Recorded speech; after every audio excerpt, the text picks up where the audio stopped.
रात अपने चरम पर थी, मानो काली स्याही पूरे ब्रह्मांड में घुल गई हो। चंद्रमा बादलों की ओट में छिप गया था और तारों की टिमटिमाहट भी जैसे डर के मारे मंद पड़ गई थी। मूसलाधार वर्षा की प्रचंड बूंदें मेरी पुरानी वफादार शिवरले की छत और खिड़कियों पर ऐसे टकरा रही थीं, जैसे कोई अदृश्य मुट्ठी उसे तोड़ने की कोशिश कर रही हो।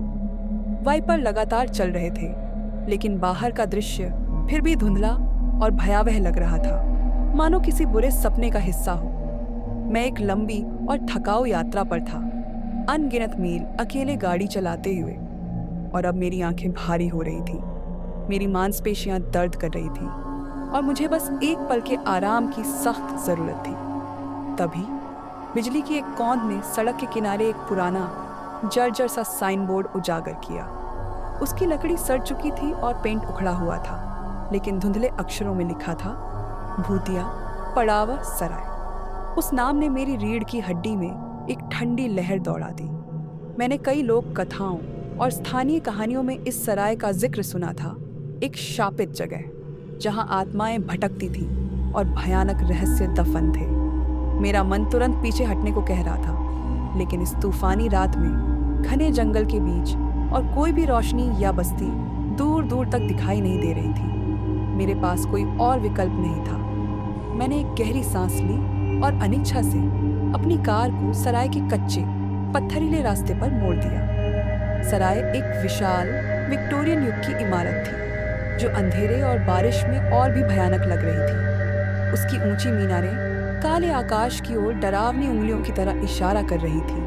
खिड़कियां टूटी हुई थीं या उन पर धूल और मकड़ी के जालों की मोटी परत जमी हुई थी। दीवारें सदियों की नमी और अंधेरे से काली पड़ गई थी और मुख्य दरवाजे पर लगी भारी लकड़ी सड़ चुकी थी, मानो किसी भयानक रहस्य को छिपा रही हो। ऐसा लग रहा था जैसे बरसों से यहाँ किसी जीवित आत्मा का वास न हो। मैंने इंजन बंद कर दिया और बारिश की आवाज़ और भी तेज सुनाई देने लगी।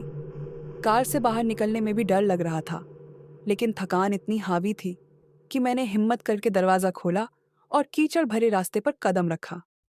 ठंडी हवा और बारिश की बौछार ने मेरा स्वागत किया।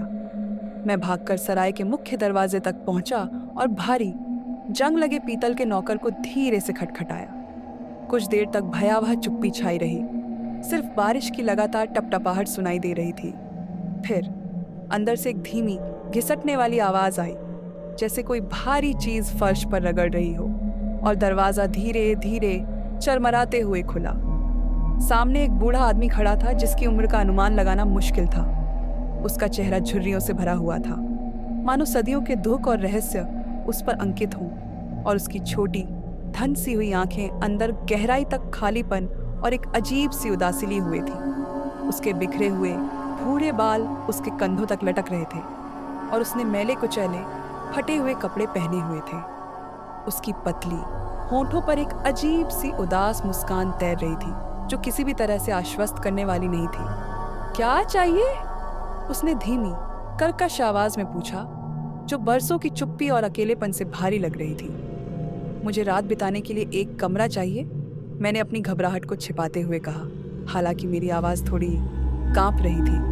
बूढ़े आदमी ने बिना कोई शब्द कहे, बिना किसी भाव के मुझे अंदर आने का इशारा किया।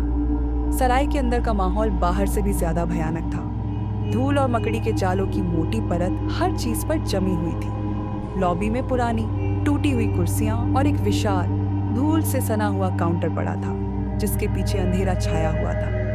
हवा में नमी और एक अजीब सी बासी दुर्गंध थी, जैसे पुरानी लकड़ी, सड़ी हुई किताबें और शायद कुछ और भी। बूढ़े आदमी ने एक जर्जर घुमावदार सीढ़ी की ओर इशारा किया, जो ऊपरी मंजिल की ओर जाती थी। ऊपर, उसने संक्षिप्त में कहा। उसकी आवाज में कोई उत्साह नहीं था। हर कदम पर लकड़ी की सीढ़ियां भयानक रूप से चरमरा रही थी, मानो सदियों के भूतियां रहस्य दबे हुए हों। ऊपरी गलियारा और भी अंधेरा और ठंडा था, मानो यहाँ सूरज की रोशनी कभी नहीं पहुंची हो। दीवारों पर पुरानी भारी फ्रेम वाली तस्वीरें लटकी हुई थीं, जिनकी कांच धूल से ढकी हुई थी, लेकिन धुंधली रोशनी में भी उनमें अजीबोगरीब उदास चेहरे दिख रहे थे, जो मुझे घूर रहे थे। बूढ़े आदमी ने गलियारे के अंत में एक कमरे का दरवाजा खोला और अंदर की ओर इशारा किया। कमरा छोटा और दम घोंटू लग रहा था, जिसमें एक पुरानी कराहती हुई चारपाई थी जिसका गद्दा पतला और असमान था, एक टूटी हुई मेज जिस पर धूल की मोटी परत जमी हुई थी, और एक दीवार पर एक बड़ा अंडाकार दर्पण लगा हुआ था जिसकी चांदी की परत कई जगह से उखड़ गई थी। खिड़की पर फटे हुए भारी मखमल के पर्दे लटक रहे थे जो शायद कभी गहरे लाल रंग के रहे होंगे। ये कमरा ठीक है?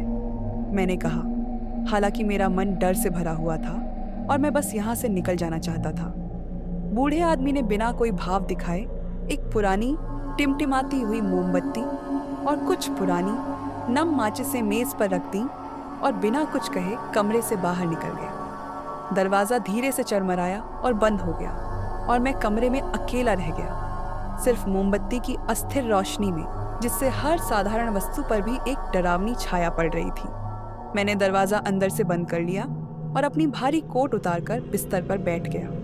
बाहर बारिश और तेज हवा की आवाज़ आ रही थी जो पुरानी इमारत की दीवारों से टकराकर एक भयानक विलाप की तरह लग रही थी। मुझे नींद नहीं आ रही थी। मेरा मन अजीबोगरीब, बेचैन करने वाले विचारों से भरा हुआ था। इस सराय के नाम में ज़रूर कुछ सच्चाई थी। अचानक मुझे नीचे से एक धीमी कराहने की आवाज़ सुनाई दी। ऐसा लग रहा था जैसे कोई गहरी पीड़ा में तड़प रहा हो। मैंने डर के मारे कंबल ओढ़ लिया और अपनी आंखें कसकर बंद कर ली, उम्मीद करते हुए कि यह सिर्फ मेरी कल्पना हो। लेकिन आवाज़ें बढ़ती गईं।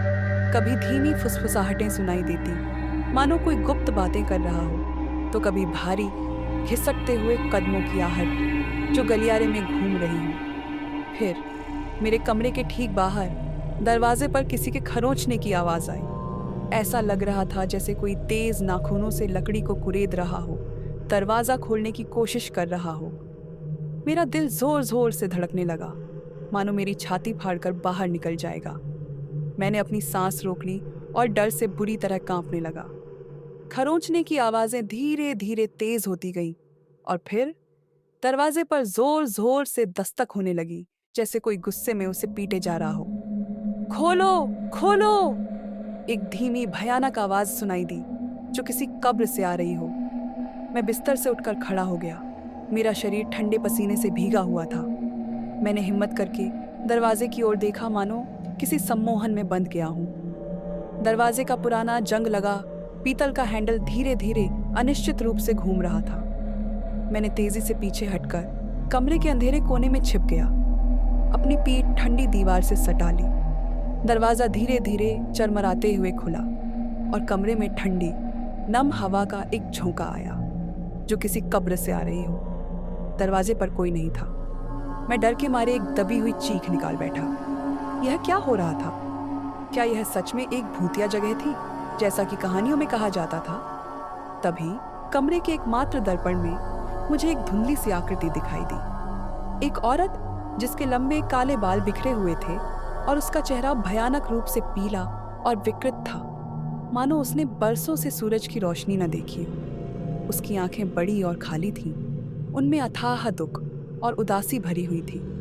वह दर्पण में मेरी ओर देख रही थी, उसकी निगाहें मुझ पर टिकी हुई थी।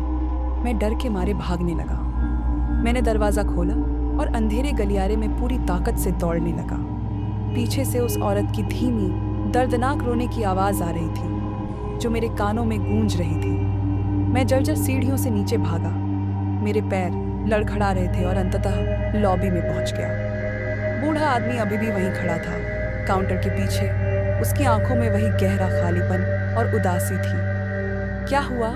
उसने शांत स्वर में पूछा, मानो कुछ भी असामान्य न हो रहा हो। यहाँ भूत है, मैं हाँफते हुए बोला। मेरी आवाज़ डर से कांप रही थी। एक औरत दर्पण में, वह मुझे देख रही थी।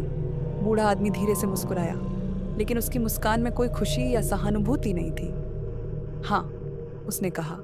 उसकी आवाज़ में एक अजीब सी स्वीकृति थी। वह यहीं रहती है।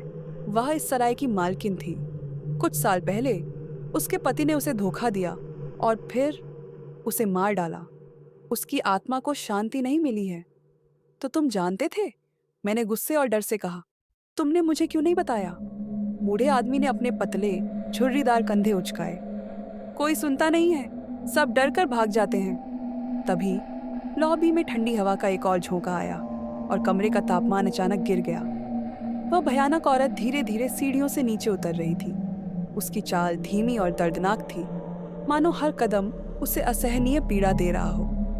बूढ़े आदमी ने मेरी ओर देखा और उसकी आंखों में एक अजीब सी भयानक चमक आई। अब तुम भी यहीं रहोगे? उसने कहा। उसकी आवाज में एक रहस्यमय प्रतिध्वनि थी। पहले कि मैं कुछ समझ पाता या प्रतिक्रिया कर पाता, उस भयानक औरत ने मुझ पर झपट्टा मारा। उसकी उंगलियां बर्फ की तरह ठंडी थीं और उनका स्पर्श ऐसा लग रहा था जैसे मौत खुद मुझे छू रही हो। मैंने चीखने की कोशिश की, लेकिन मेरी आवाज मेरे गले में ही घुट गई, मानो किसी अदृश्य हाथ ने मेरा गला दबा दिया हो। अगली सुबह सूरज की पीली किरणें भूतिया पड़ावा सराय की टूटी हुई खिड़कियों से अंदर झांक रही थी। कमरे में धूल के कणों को रोशन कर रही थी। सराय शांत और सुनसान लग रही थी, मानो रात के भयानक रहस्य सुबह की रोशनी में कहीं छिप गए हों।